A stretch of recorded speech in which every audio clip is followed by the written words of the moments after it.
మనకు కావాల్సింది main important. ప్రతి ఒక్క వ్యక్తి వాల్యూ ఇవ్వాలంటే డబ్బు ఉంటేనే అన్ని హోదా వస్తుంది. అవునా కదా? దాని ప్లానింగ్ మనం చేసుకోవాలా వద్దా? ఎలా చేస్తే మనకి ఇన్కమ్ వస్తుంది, దానికి ప్లానింగ్ ఉంటేనే మనకి ఏదైనా చేయడానికి. కంపెనీ పెట్టాలంటే ఆయన ప్లానింగ్ చేసుకుంటాడు. ఒక నెల 2 నెలల ముందు ప్లానింగ్ చేసుకుంటాడు. ఎంతమంది ఎంప్లాయీ పెట్టాలి, ఆ కంపెనీ ఏ ఉద్దేశం పెట్టాలి, వాళ్ళకు లాభాలు నష్టాలు అనే ఆలోచనతోని ప్లాన్ చేసుకొని ఒక కంపెనీ స్టార్ట్ అయింది. అవునా కదా? అది కూడా మన జీవితంలో కూడా మనం ఎదగాలంటే ఒక ప్లానింగ్ ఉండాలి. ఆ ప్లానింగ్ ఉంటేనే సక్సెస్ అవుతాం. ఆ ప్లానింగ్ లేకపోతే ఏది సక్సెస్ అయ్యే అవకాశం లేదు. కాబట్టి మనం కూడా మన సరణి టౌన్షిప్ ప్లానింగ్ మీటింగ్ పెట్టుకున్నాము. ఆ ప్లానింగ్ మీటింగ్ లో చాలా నేర్పియాలి.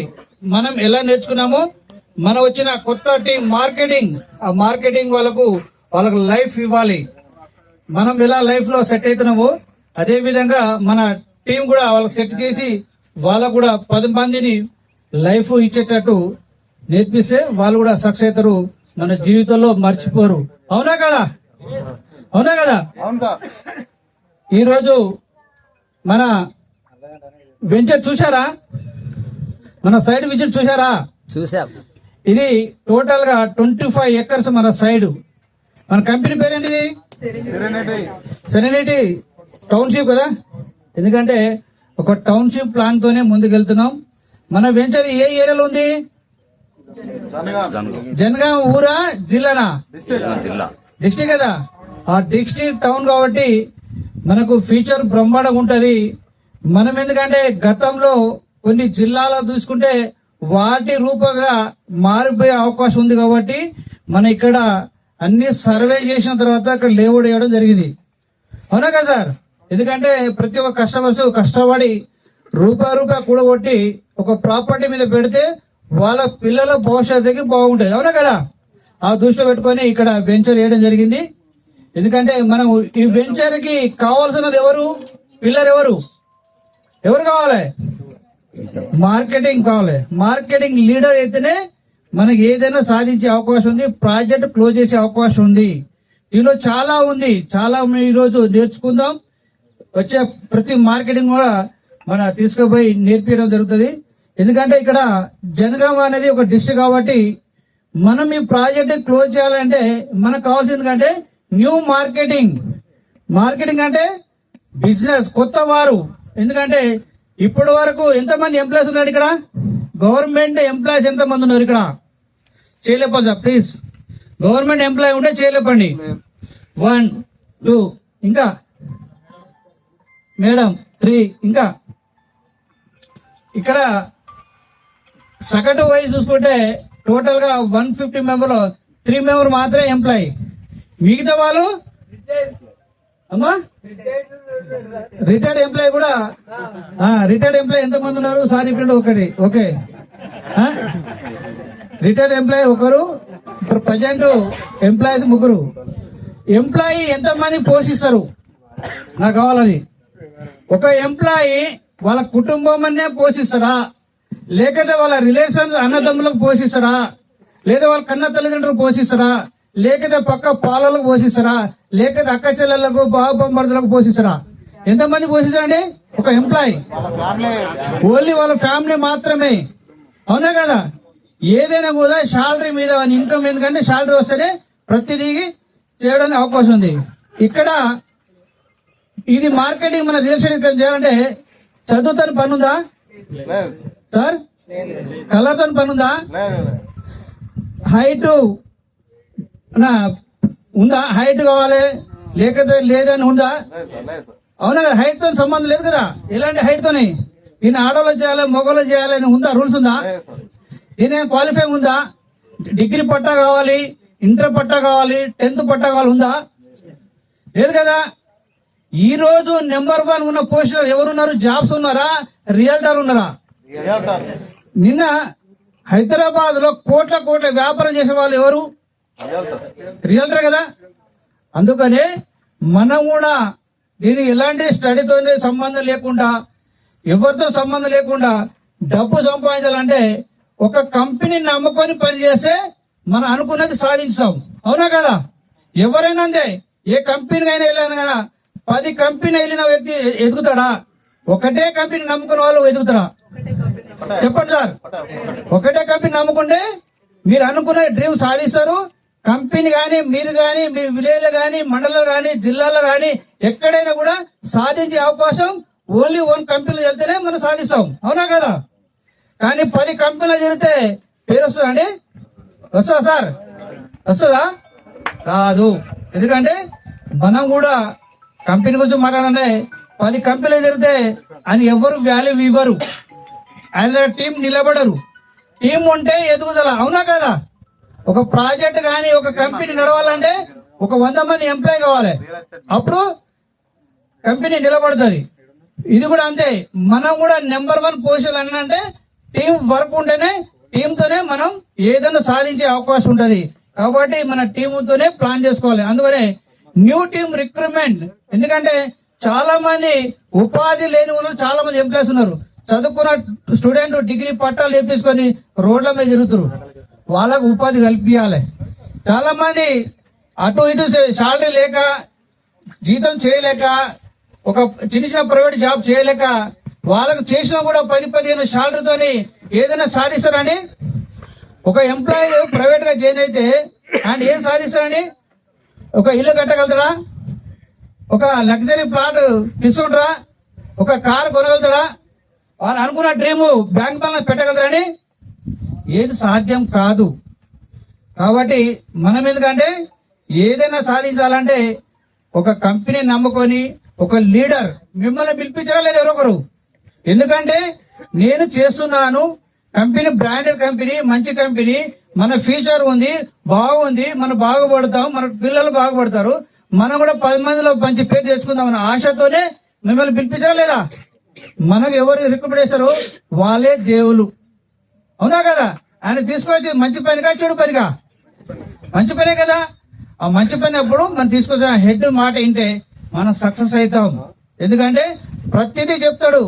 కంపెనీలో ఏం జరుగుతుంది, ఎలా ఉంది, ప్రాజెక్ట్ ఎలా ఉంది, డెవలప్మెంట్ ఎలా ఉంది, ఫ్యూచర్ ఎలా ఉంది, మన ఇంకా కంపెనీ ఏం వస్తుంది, ఎలా వస్తుంది, ఇంకా ఏ ఏరియాలో ప్లాన్ చేస్తున్నాము, ఇవి అన్ని మాట్లాడాలంటే మనం ఇలాంటి మీటింగ్ డైలీ వైరీ సైట్ విజిట్ కావాలి. కొత్త వారికి చెప్పేది కంటే ఇంపార్టెంట్, ఎవరి మాట వినకూడదు. మీ సొంత నిర్ణయంతో మీరు స్టార్ట్ చేయండి, మీరు మాత్రం సక్సెస్ అవుతావు. మేము కూడా ఎవరి మాట వినకుండా ముందుకు వచ్చినాం. వచ్చినందుకు ఈ రోజు సక్సెస్ అయ్యాం. కానీ అదే 10 మంది మాట అంటే మేము కూడా ఎక్కడో ఒక ఉండేటోళ్ళం. కంపెనీలో పేరు రాకపోవు. ఇలా జిల్లాల వైజ్ చూసుకున్నా, మండల వైజ్ చూసుకున్నా మా పేరు గొప్పగా తెచ్చుకున్నాం. అదే విధంగా మీరు కూడా పేరు తెచ్చుకోవాలంటే మీరు ఒక కంపెనీని నమ్మి పనిచేయాలని కోరుచున్నాను. ఎందుకంటే మనం ఫస్ట్ మార్కెటింగ్ వచ్చేవాళ్ళు. ఎందుకంటే మీరు చేయాల్సిన డ్యూటీ ఎందుకంటే నన్ను ఒక సారు మీలక తీసుకొచ్చిన సార్ ఏం చెప్పిందంటే, సార్ మీరు మా కంపెనీకి రండి, మీకు తెలిసిన కస్టమర్కి మాకు పరిచయం చేయించండి. మా డ్యూటీ ఒకటి ఇచ్చాను, మీకు పరిచయం సర్కిల్లో పరిచయం చేపిస్తే వాళ్ళకు టోటల్ గా కంపెనీ ఏరియా గురించి, మన డెవలప్మెంట్ ఏరియా గురించి టోటల్ ఎవ్రీథింగ్ వివరంగా చెప్పేసి వాళ్ళ పిల్లల భవిష్యత్తు, వాళ్ళ భవిష్యత్తు అని వివరంగా చెప్పి వాళ్ళని తీసుకెళ్లి వాళ్ళకి క్లోజ్ చేద్దాం. అలాంటి అప్పుడు మనం ఇప్పించే భూమి వేరే వస్తా భూమే కదా. భూమి నమ్మిన వారు ఎవరైనా చెడిపోయినా అండి? భూమి కొన్న వాళ్ళు ఇలా కోట అధిపతి ఉన్నారు. భూమి నమ్మి భూమి కొన్న వాళ్ళు కోట అధిపతి ఉన్నారు. ఎమర్జెన్సీ ఏమైనా అవసరం పడ్డా కూడా ఆ భూమిని కుదోబెట్టైనా డబ్బులు చేసుకోవచ్చు. అవునా కదా? నీ దగ్గర ₹1 లేదు, భూమి లేదు, ఒక 10,000 వివరిస్తారండి? ఎవ్వరు ఇవ్వరు. ఎందుకంటే దయచేసి అర్థం చేసుకొని మనం కొనుక్కోవాలి, మన పిల్లల భవిష్యత్తు కొనుక్కోవాలి. మనం వచ్చిన కస్టమర్ కూడా ఒక ప్లాట్ ఇప్పిస్తే వాళ్ళ పిల్లల భవిష్యత్తుకి నిలబడే అవకాశం ఎక్కువ ఉంది. దయచేసి అర్థం చేసుకొని ఈ రోజు మీరు కంపెనీ డీటెయిల్స్ మొత్తం తెలుసుకోవాలి. మనం వచ్చే కొత్త కొత్త స్కీమ్స్ తెలుసుకోవాలి. మన ఏరియా లొకేషన్ గురించి తెలుసుకోవాలి. కస్టమర్స్ మాత్రం మనం ఫోన్ లో మాట్లాడకూడదు, మనం డైరెక్ట్ ఇంటికి వెళ్ళాలి. చాలా మంది ఎందుకంటే ఫోన్ లో మాట్లాడి, సార్ మా ప్రాజెక్ట్ ప్లాన్ ఏరియాలో ఉంది, మీరు రండి తీసుకోండి అంటే వాళ్ళు ఎవరు తీసుకోరు. మనం వెళ్ళాలంటే డైరెక్ట్ కస్టమర్ ఇంటికి వెళ్ళాలి. కస్టమర్ ఇంటికి వెళ్తే లాభమా నష్టమా? ఎలా లాభం? కస్టమర్ ఇంటికి వెళ్తే లాభం ఎలా చెప్పండి సార్. నేనైతే 3 విధాల లాభం తీసుకున్నాను. ఎన్ని విధాల? 3 విధాల లాభం తీసుకున్నాను. ఏ విధంగా అంటే ఫస్ట్ మార్నింగ్ లేచి నేను 5 o'clock లేస్తా. 5 o'clock లేచి తయారై కస్టమర్ ఇంటికి ఎన్నింటికి పోయి వెళ్తే కలుతాడండి? కస్టమర్ మనం కలవాలంటే ఎన్నింటికి వెళ్ళాలి? మార్నింగ్ 6కి వెళ్ళాలా, 5కి వెళ్ళాలా, ఈవినింగ్? అవునా కదా? ఎందుకంటే గవర్నమెంట్ ఎంప్లాయీ కావచ్చు, రకరకాల డిపార్ట్మెంట్ ప్రైవేట్ కావచ్చు, గవర్నమెంట్ కావచ్చు, వేరే వేరే వర్క్ లో చేసే వాళ్ళు మార్నింగ్ 8, 9కి వెళ్ళిపోతారు. అవునా కదా? వాళ్ళ ముందే బిఫోర్ వెళ్ళాలా, వాళ్ళు వెళ్ళిపోయినాక వెళ్ళాలా? బిఫోర్ వెళ్ళాలి కదా. బిఫోర్ వెళ్ళాలంటే మనం మార్నింగ్ లేవాలి. మార్నింగ్ లేచి కస్టమర్ దగ్గర వెళ్తే వాళ్ళు మన సకల మర్యాద చేస్తారా లేదా? వాళ్ళు ఏంటే వాటర్ ఇస్తారు, వాళ్ళ టీ పోస్తారు. అది మన ఫ్రీయా కదా? చెప్పండి సార్, మనం టీ ఫ్రీయా కదా? అవునా కదా? ఎందుకంటే మనం ఒకరింటికి వెళ్తే వాళ్ళు మర్యాద చేస్తారా లేదా? నేను డైలీ 30 టీ తాగానండి, 30 టీస్ తాగితే ఎందుకంటే మనం సక్సెస్ అయ్యాను ఈరోజు. ఎందుకంటే ఎవరింటికి పోయినా చాలా మంది ఒకరి ఎందుకంటే కులాలు గోత్రాలు చెప్పకూడదు. ఎందుకంటే ఎవరైనా ఎక్కడైనా మనం కులం గోత్రం గురించి చెప్తే మాత్రం చాలా పెద్ద నేరం. ఎందుకంటే ప్రతి ఒక్క వ్యక్తికి భూమి అవసరమా లేదా? కులాల భూమి అవసరమా? ఈ కులం కొనాలి, ఆ కులం కొన ఉందా? వీళ్ళు కొనాలి, వాళ్ళు కొనాలి ఉందా? ఆడవాళ్ళు కొనాలి, మొగలు కొన ఉందా? ఉందా అండి? లేదు కదా.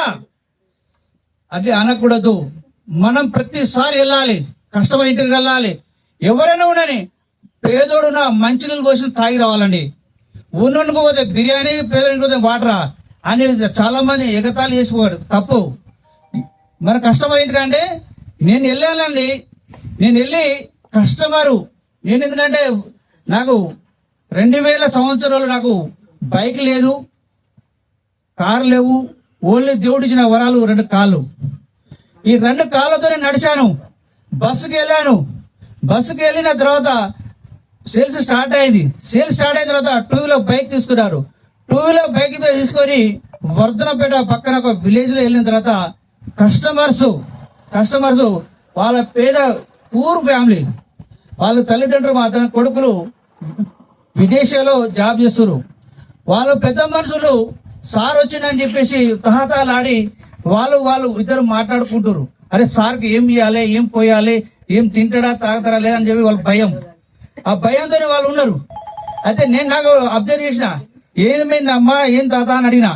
సార్ మీరు మా ఇంటికి వచ్చారు, మిమ్మల్ని ఇంత పెద్ద సార్ వచ్చారు, మేము ఏం వేయాలి, ఏం అంటే సార్ మీరు భయపడకండి, మీరు ఏం భయపడకండి, మీరు ఏం తీసుకుంటారు అడిగినా. సార్ నేను కష్టం చేస్తా, మార్నింగ్ వెళ్ళి ఈవినింగ్ వస్తా, కష్టం చేస్తా, ఇంత గుడమ తాగితే నేను నిద్ర వస్తా అని చెప్పేసాడు. ఎందుకండి ఇంత గుడమ తాగితే నాకు నిద్ర వస్తుంది, లేదు రాసారని చెప్పేసాడు. నీ గుడమే పట్టుకురా, నేను తాగుతా. ఆ గుడమ తాగుతా అనగానే నిజంగా గుడమ వేసుకుని తాగి